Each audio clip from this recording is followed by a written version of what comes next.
Hello students, कैसे हो आप सभी लोग। मैं दीपेंद्र सिंह नरू को आप सभी लोगों का स्वागत करता हूं हमारे चैनल पर, अकेड लर्निंग के चैनल पर। तो बेटा, आज का जो वीडियो है बेसिकली इसमें मैं बात करने वाला हूं बोर्ड के ऊपर। बोर्ड एग्जाम आने वाला है, बोर्ड 2021 के लिए भी इम्पोर्टेंट है और इवन आने वाले जो एग्जाम्स होंगे उनके लिए भी इम्पोर्टेंट है। तो बहुत इंपॉर्टेंट सा ये आज का वीडियो है, इसको जरूर देखिएगा पूरा वीडियो को।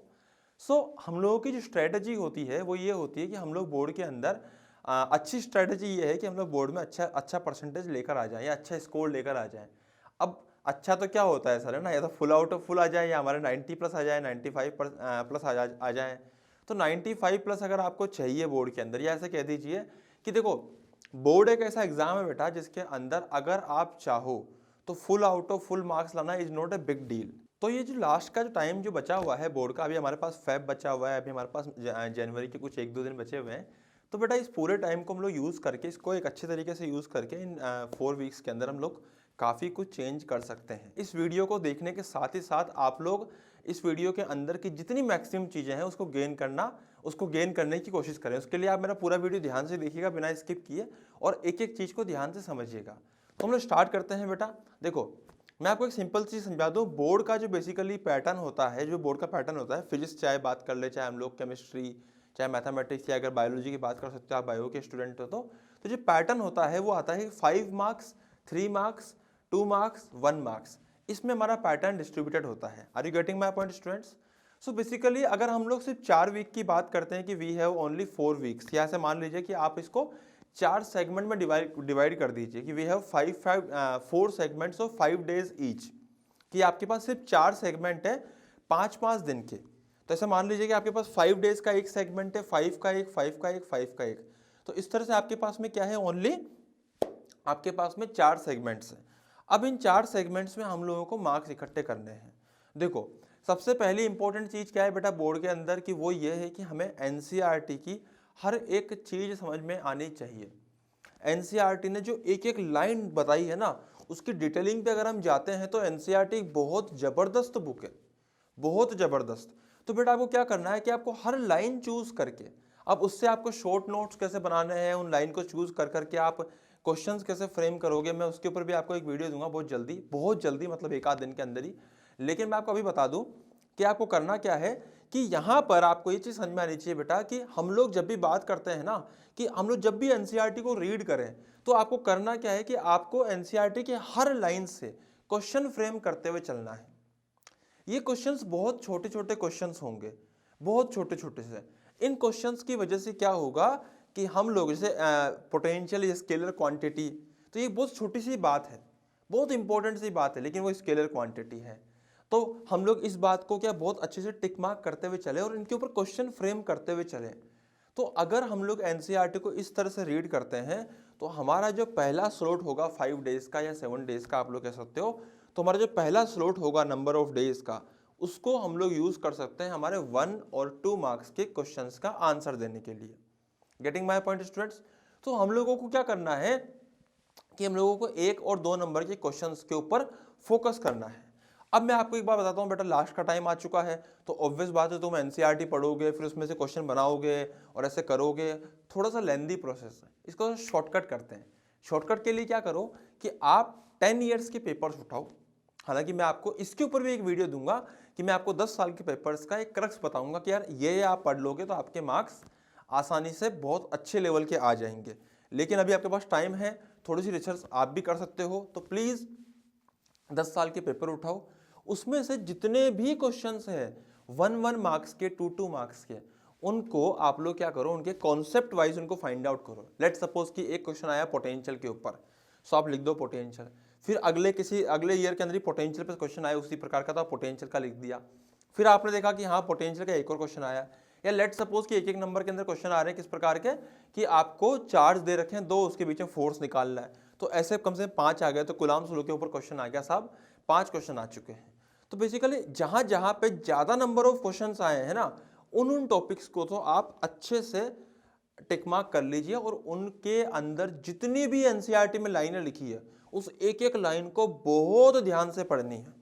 पढ़नी तो आपको ही पड़ेगी, हम लोग घोल घुला के आपको नहीं दे देंगे कि आप इसको पी जाओ और आपके मार्क्स 100 आउट ऑफ 100 रहेंगे। पढ़ना तो आपको ही पड़ेगा, लेकिन बस ये है कि मैं आपको स्ट्रेटेजी बता रहा हूँ। तो क्या मेरी बात समझ में आई बेटा? पहला जो फेज़ होगा हमारा 5 दिन का या 6 दिन का या 7 दिन का, जो भी आपके लिए सेटलमेंट हो सकता है, मैं तो कह रहा हूँ 5 दिन का ही करो ताकि 20 दिन में ये काम कंप्लीट हो जाए। तो पहले दिन का जो फेज़ है, पहला जो फेज़ है, उसके अंदर आपको क्या करना है, फ्रॉम डे 1 इसको आज ही स्टार्ट कर देना। तो फ्रॉम डे 1 आपको सबसे पहले क्या करना है कि 10 साल के पेपर उठाने, उसमें से एक एक 2-2 नंबर के सारे क्वेश्चंस को आपको टॉपिक वाइज बाइफरगेट करना है कि यार ये इस टॉपिक से आया, ये इस टॉपिक से आया, ये इस टॉपिक से आया, ये इस टॉपिक से आया।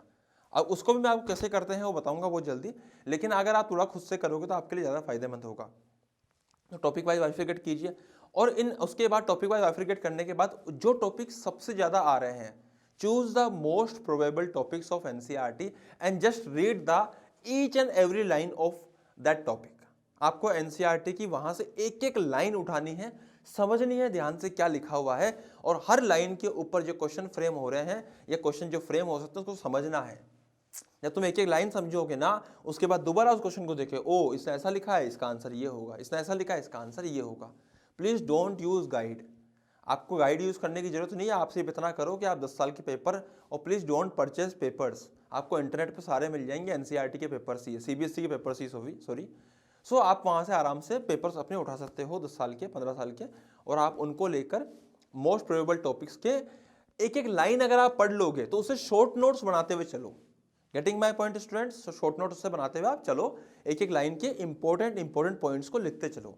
सो how to make short notes, इसके ऊपर मैं आपको वीडियो बता चुका हूँ कि मैं आपको बहुत जल्दी दे दूंगा। अब आता है नेक्स्ट, हमारे 3 फेज क्या काम आएंगे। तो बेटा जो नेक्स्ट फेज होगा वो होगा हमारा 3 मार्क्स के फेज को, 3 मार्क्स के जो क्वेश्चन है उनको बिल्ड करने का। देखो बेटा 3 मार्क्स के जो क्वेश्चंस होते हैं वो जनरली एक एक 2-2 लाइन के आंसर नहीं होते। उसके अंदर क्या होता है कि उसमें आपको डेफिनेशंस पूछ सकते हैं, उसके अंदर आपको ऐसी चीज़ें पूछ सकते हैं, छोटे डेरिवेशन पूछ सकते हैं, उसमें आपको जनरली न्यूमेरिकल्स भी पूछ सकते हैं जो ईजी न्यूमेरिकल्स होते हैं। सो इसमें भी आपको सेम टाइप की चीज़ करनी है, लेकिन इसके लिए आप एक चीज़ का ध्यान रखिए, इसके लिए आप एक्सरसाइज के क्वेश्चंस को सोल्व कीजिए। आपको एक्सरसाइज के सारे क्वेश्चंस के सोल्यूशन पता होने चाहिए। तो कहीं ना कहीं हम लोगों के लिए 3 मार्क्स लाना यहाँ पे बहुत ज़्यादा मुश्किल नहीं होगा, लेकिन आप कीजिए 5 दिन तक सिर्फ यही काम। अब मैं सिर्फ फिजिक्स में नहीं कह रहा हूँ बेटा, ये 5 दिन तक आपको फिजिक्स केमिस्ट्री बायोलॉजी या फिजिक्स केमिस्ट्री मैथमेटिक्स तीनों सब्जेक्ट में करना है। और जो आपके एडिशनल सब्जेक्ट है इंग्लिश और फिजिकल या फिर इंग्लिश और हिंदी, उसको तो आपको करना ही करना है, या कंप्यूटर साइंस जो भी है, तो वो एक अलग चीज़ है। मैं आपको सिर्फ 3 कोर सब्जेक्ट्स की बात कर रहा हूँ, either physics chemistry biology, either physics chemistry mathematics. जिसके पास दोनों है तो उसको 4 करने हैं फिर। Getting my point students? अब आते हैं हम नेक्स्ट पॉइंट पे। अब आता है बेटा 5 मार्क्स। देखो बोर्ड का एग्जाम जब आप अटेम्प्ट करने जाओगे तो आपके लिए 5 नंबर के क्वेश्चंस करना बहुत इंपॉर्टेंट है। सो बेटा स्ट्रेटेजी इसके अंदर भी सेम है।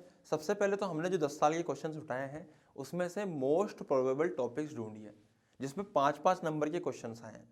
अब 5-5 नंबर में आपको ट्रिक बताता हूँ। ये होता क्या है ना, बोर्ड के एग्जाम जो होते हैं ना 5-5 नंबर में सेम टाइप के क्वेश्चंस पूछते हैं जनरली।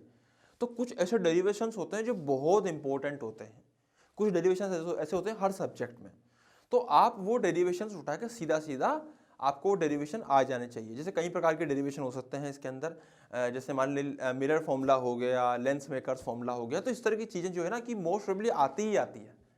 अब मैं आपको एक और चीज़ बताता हूँ बेटा, ये जो 5-5 नंबर के क्वेश्चंस आते हैं, इन 5-5 नंबर के क्वेश्चंस के अंदर कई बार मतलब बहुत बार हम लोगों के सामने ये चीज़ भी आ जाती है कि यार इन क्वेश्चंस में हम लोगों को डायग्राम रिक्वायर्ड होता है। सो प्लीज़ जितने भी क्वेश्चंस हैं 5-5 नंबर के, उनमें देखो कि डायग्राम की रिक्वायरमेंट है कि नहीं है। अगर रिक्वायरमेंट है तो please draw diagram as well. आपको 5 नंबर के उस क्वेश्चन में डायग्राम भी बनाना है, लेबल दैट डायग्राम। उसके अलावा फिर उसके पॉइंट्स, अच्छा जो भी आंसर दो ना वो आप डायरेक्टली पैराग्राफ में मत दो प्लीज़, ऊपर 3 लाइन का एक पैराग्राफ लिखो। देखो 5 नंबर का आंसर करने का बेटा एक स्ट्रेटेजी होती है, मैं आपको यहाँ दिखाता हूँ। देखिए अब कितने यहाँ पे तरीके से इसको सोल्व किया गया है। सबसे पहले क्या है कि 3 लाइन का एक पैराग्राफ लिखा है, उसके बाद जो क्वेश्चन पूछा गया उसके पॉइंट्स लिखे हैं। देखो आप एक एक पॉइंट समझ सकते हो कि मैं आपको ये नहीं बोल रहा कि आपको इस क्वेश्चन को कैसे करना है, इसलिए मैं आपको क्वेश्चन के बारे में नहीं बता रहा हूँ। मैं आपको ये बोल रहा हूँ बेटा कि तरीका क्या होता है। मैंने यहाँ पे डायग्राम भी शो किया है, मैंने साथ में सारे पॉइंट्स भी मेंशन किए हैं, लास्ट में कंक्लूजन भी लिखा है कि इस प्रकार से होगा।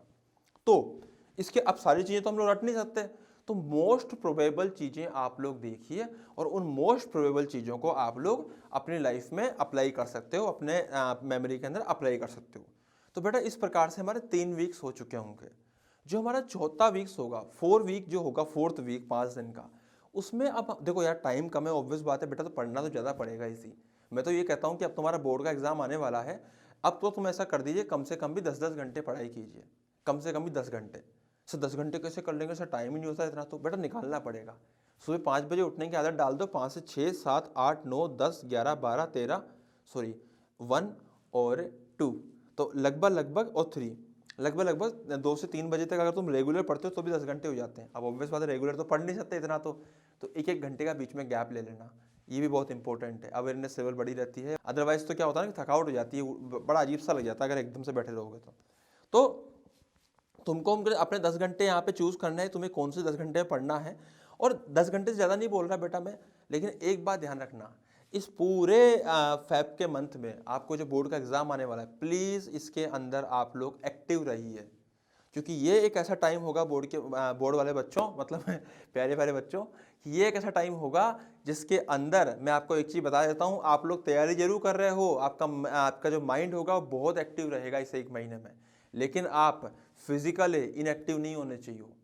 अदरवाइज क्या होता है कि माइंड भी आपका इनएक्टिव स्टेट में जाने लग जाएगा, क्योंकि ये ऐसा टाइम होता है जब आप पढ़ते हो तो आपका माइंड एक्टिव होने लगता है, लेकिन पता पड़ा कि आप बहुत ज़्यादा अगर मान लो सुबह से शाम तक लेटे हुए हो तो शाम तक होते होते फिर आपका माइंड इनएक्टिव स्टेट में जाने लग जाता है। तो इसको अपने को एक्टिव स्टेट में, क्योंकि ये एक ऐसा टाइम है जब अगर आप मान लीजिए कि आप थोड़ा बहुत भी फिजिकल एक्टिविटी में इन्वॉल्व रहते हो तो आपका माइंड क्या है ना कि ऑलरेडी पढ़ाई में इतना इन्वॉल्व है या चीज़ें सीखने में इतना इन्वॉल्व, क्योंकि माइंड की कैपेबिलिटी, उसकी नेचुरल पावर है सीखने की। हम जब सीख रहे होते हैं ना कुछ नई चीज़ तो ये बहुत एक्टिव हो जाता है, गेटिंग माई पॉइंट। लेकिन इसको उसी लेवल पे उसी एफिशिएंसी से काम कराने के लिए please do some physical work as well. Either you can do some part of the yoga और एक्सरसाइज और just go for the walk, तुम जो भी चाहो कर सकते हो। एक इवनिंग वॉक कर ली, दिन में खाने के बाद थोड़ा सा डांस वांस कर लिया, मजे कर लिए रूम के अंदर ही, थोड़ा बहुत लोगों से बातचीत भी कर ली घर के अंदर, एकदम पैक होके नहीं बैठना अपने अंदर, ठीक है, घर के अंदर। तो प्लीज़ इस तरह से आप तैयारी कीजिए बेटा। फाइनल जो वीक होगा या फाइनल जो हमारा स्लॉट होगा उसके अंदर हमने जो भी चीज़ें ये करी है, जिस तरह शॉर्ट नोट्स बनाए हैं, हमने डेरिवेशंस कर रहे हैं, आप इसका एक ओवरऑल रिवीजन कर लेना, तो आपके 4 स्लॉट्स के अंदर तो समझ लीजिए कि पूरी तैयारी हो गई।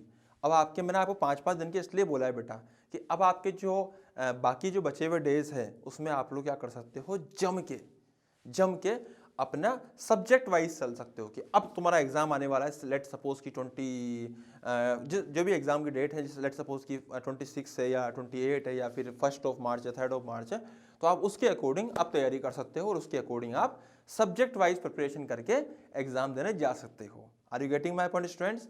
सो बेटा मैंने आज का ये वीडियो बताया है, प्लीज़ इसको अपने जो भी रिक्वायर्ड लोग हैं, जिनको भी ज़रूरत है इस वीडियो की, जिनको लगता है कि यार उनको इस साल बोर्ड का एग्ज़ाम निकालना है, बहुत ज़रूरी है, प्लीज़ उन लोगों तक आप शेयर कर सकते हो।